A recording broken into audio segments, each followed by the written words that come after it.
President Donald Trump was in Corpus Christi on Friday. He was asked if he has a preference in the U.S. Senate primary. Pretty much, yeah. This is Monday, March 2nd, 2026. Texas Scorecard presents the day's first news for the Lone Star State. The Texas Minute, with your host, Michael Quinn Sullivan. Well, thanks for making the Texas Minute part of your Monday. It was 190 years ago today at Washington on the Brazos when delegates to the General Convention declared Texas to be independent of Mexico. Just a few weeks later, of course, at the Battle of San Jacinto, the independence declared became independence achieved. So, happy Independence Day. Let's get into today's news. President Donald Trump delivered an energy-focused speech at the Port of Corpus Christi on the Gulf of America on Friday, drawing together seemingly every Texas office holder and office seeker.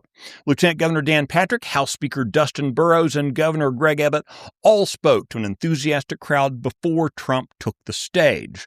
For his part, the president's speech centered on energy production, exports, and his administration's policy, summed up as drill, baby, drill. Despite mounting speculation, though, Trump did not announce an endorsement in Texas' contentious U.S. Senate Republican primary. The three candidates, incumbent John Cornyn, Attorney General Ken Paxton, and U.S. Representative Wesley Hunt, were all present in the crowd. The president told reporters before speaking that he had, quote, pretty much made up his mind as to who he would support, but he refused to say who. The president did, though, announce two statewide endorsements on Friday: Sid Miller for re-election as Agriculture Commissioner and Don Huffines for Comptroller. The endorsements are especially notable because Governor Abbott has been campaigning for their opponents. Texas can now enforce a ban on sexually explicit shows in front of children after federal appellate judges reversed a lower court ruling that had blocked the law. A two-judge panel of the U.S. Fifth Circuit Court of Appeals has lifted an injunction against enforcing the ban, which lawmakers passed back in 2023. The law regulates sexually oriented performances on public property and in the presence of minors. It includes a ban on erotic drag shows in front of children. The judges expressed doubt that, quote, pulsating prosthetic breasts and being spanked by audience members is a constitutionally protected form of expression. It's nice to see judicial sanity. All regional agreements tied to the state's historically underutilized business program have been ended by Acting Comptroller Kelly Hancock, marking another step in the overhaul of Texas' handling of race and sex-based preferences in state contracting.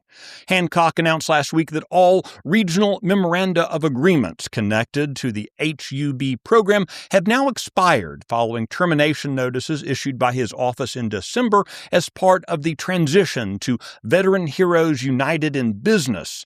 Under the discontinued HUB framework, the Comptroller's office relied on agreements with outside entities to help certify businesses under race, ethnicity, and sex-based categories.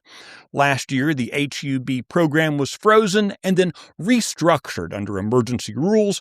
It was renamed Vet Hub, with eligibility limited to small businesses owned and operated by veterans with at least a 20% service-related disability. The Texas Minute will be right back. Hey there, it's Chris Salcedo. Join me weekdays at 9 o'clock in the morning on the Salcedo Storm podcast. The Salcedo Storm is your go-to source for all things national, state, and cultural news, plus some insightful interviews to keep you in the know.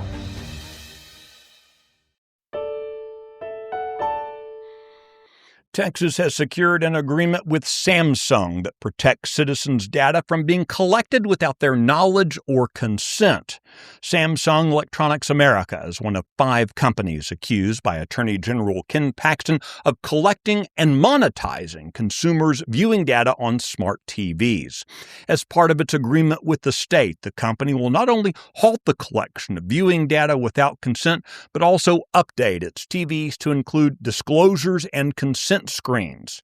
At issue has been automated content recognition technology, which the Office of the Attorney General said captures audio and video every 500 milliseconds, capturing raw data and viewing habits.